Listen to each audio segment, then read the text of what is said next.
Hello, I'm Richard Gisbert, and you're at The Listening Post. This week, the government puts out propaganda on one channel. TV adverts air repeatedly. And pulls the plug on media it doesn't like. Election time in Honduras. Life through a lens, the best news photographs of 2008. Saddam Hussein makes a comeback on his own television channel. And Bohemian Muppets do the fandango on the World Wide Web. Galileo, Figaro. On November 29th, voters in the Central American country of Honduras went to the polls, electing a new president, Porfirio Lobo, of the National Party. This was no ordinary election. The previously elected president, Manuel Zelaya, was thrown out of office in a military coup in June. The coup leaders then installed their man, Roberto Micheletti, into the job. Neither Zelaya nor Micheletti was on the ballot this time around. Regional powers, Brazil and Argentina, are refusing to recognize the election as legitimate, but the United States is. That's the politics, but there's also a big media angle to this story. Across Latin America, the political left and right are battling for power. The media are central to the fight and have had a huge influence on how news stories like that of the coup in Tegucigalpa have been told. Our starting point this week is Honduras, the illegal overthrow of a president, the lockdown of the domestic media outlets the coup leaders do not approve of, and the international reporting of a story that not everyone understands. We begin in Honduras, where the country's elections are in full swing. The coup leaders have manipulated the message coming out of the media. For the last 5 months, two men have been claiming the title of president here. In order to control that message, you've got to control the media. Roberto Micheletti's de facto government says the vote is the only way to move Honduras out of its political crisis. There had been a lot of concern about just how fair and free these elections could be. An opponent of the ousted Honduran president has won the race to become the next leader. They're clearly interested in suppressing the real news. Conservative opposition candidate Porfirio Pepe Lobo easily won. Voters in this election had a choice between two candidates for president, both of whom supported the coup that threw Manuel Zelaya out of office. All the other nominees pulled out, most of them over allegations of intimidation and fraud. However, the electorate would not necessarily have known that because the Honduran news media, at least what was left of it after the coup, was not free to report what was happening.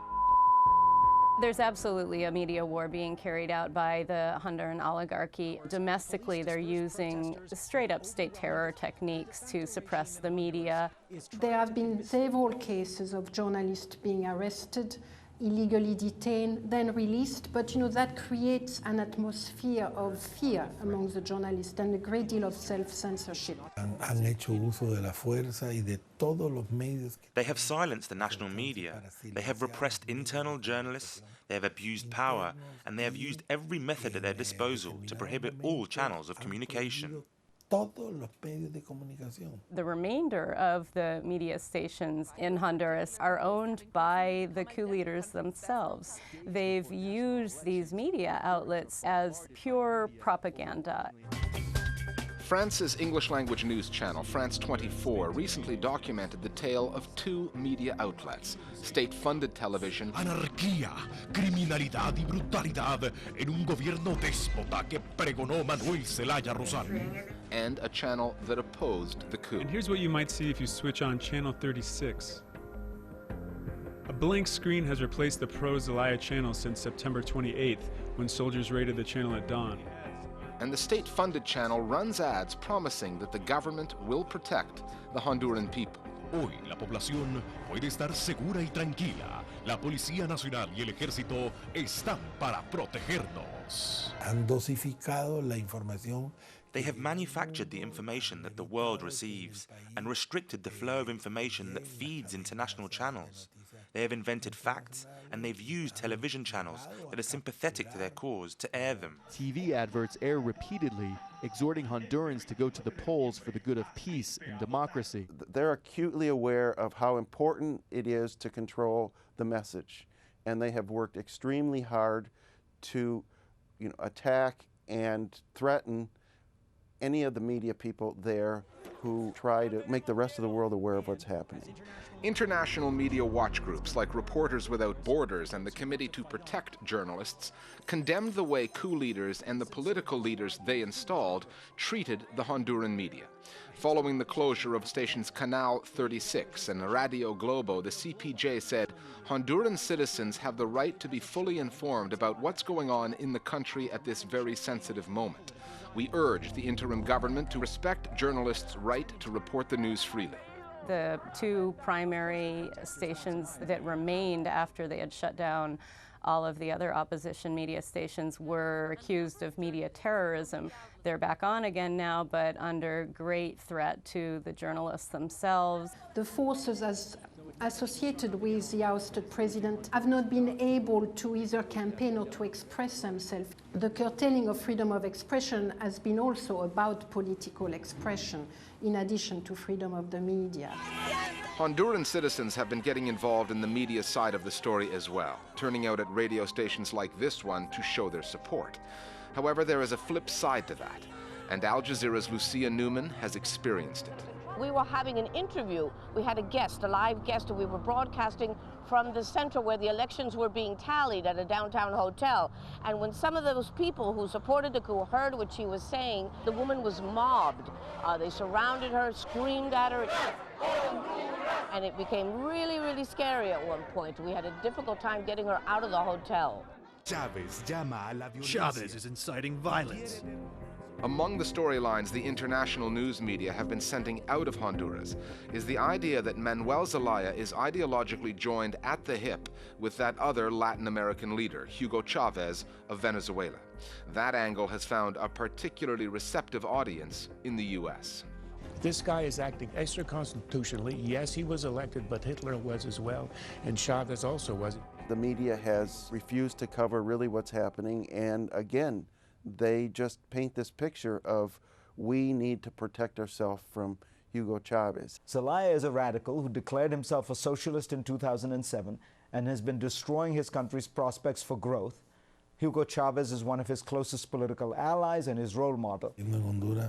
There is an interest to paint what is happening in Honduras as a fight between the right and the left, between the Chavismo and the non-Chavismo. But in reality, that is not the problem. The deeper problem, the bottom line, is a choice between democracy and dictatorship.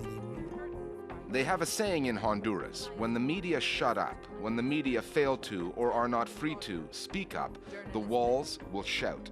That's why there's so much graffiti around. It's citizen journalism, old school and offline, for Hondurans who want their voices heard and their story told. Here's how our Global Village Voices see the coverage of Honduran politics.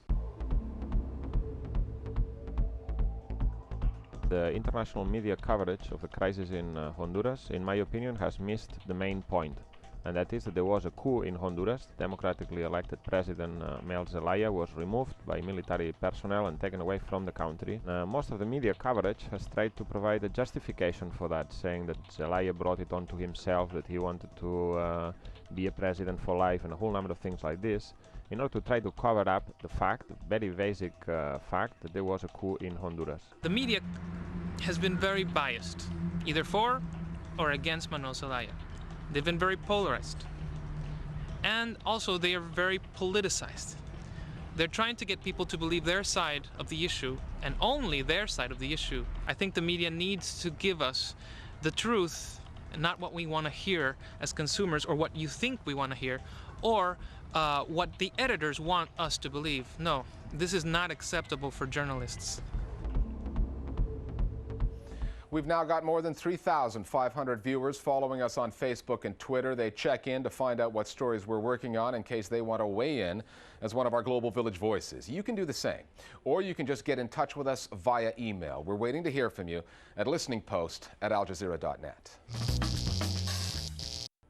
Time now for Listening Post News Bites. Iraqis celebrating the first day of Eid al-Adha, one of the most important holidays on the Islamic calendar, were in for a surprise when they turned on their television sets. A new channel mysteriously appeared, celebrating the memory of former President Saddam Hussein. The channel started broadcasting on the 3rd anniversary of Saddam's execution. For 3 days, it aired images of Saddam and his family, mixed in with speeches and Saddam reciting poetry, the same kind of material Iraqi TV routinely aired under his rule. Then the channel disappeared from screens just as suddenly as it had arrived. There are all kinds of rumors as to who is behind the channel and where it broadcasts from. The theory centered on members of Saddam's old Ba'ath Party, and the speculation is that the channel was beaming its signal out of Damascus. The attempted assassination of a leading Iraqi television reporter has the International Federation of Journalists accusing the government in Baghdad of scandalous negligence for turning a blind eye to the killing of so many media workers. Imad Al-Abadi, the director of Al-Diyar TV, is reported to be out of intensive care now and in stable condition after being shot in the head, neck, and chest.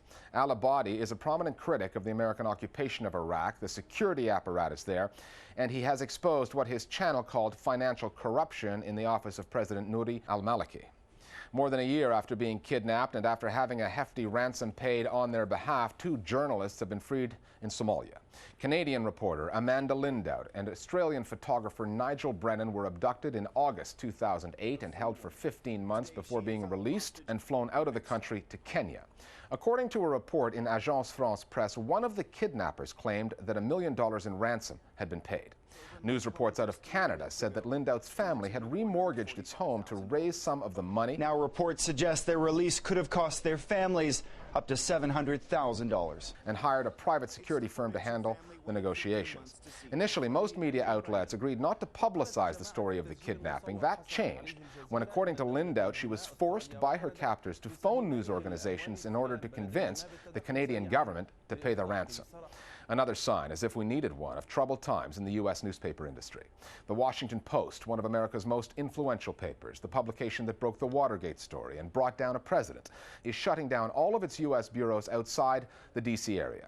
Bureaus in New York, Los Angeles, and Chicago will be closed by the end of this year as part of the paper's plan to cut costs because of falling circulation and advertising revenues as readers seek the news online for free. The Post says it will concentrate its remaining resources on covering politics and local news. The U.S. newspaper industry is shrinking significantly. Papers such as the Boston Globe, the Baltimore Sun, and the San Francisco Chronicle are among those in real trouble. We're back after the break with a piece on award-winning photojournalism, still images that bring news stories to life.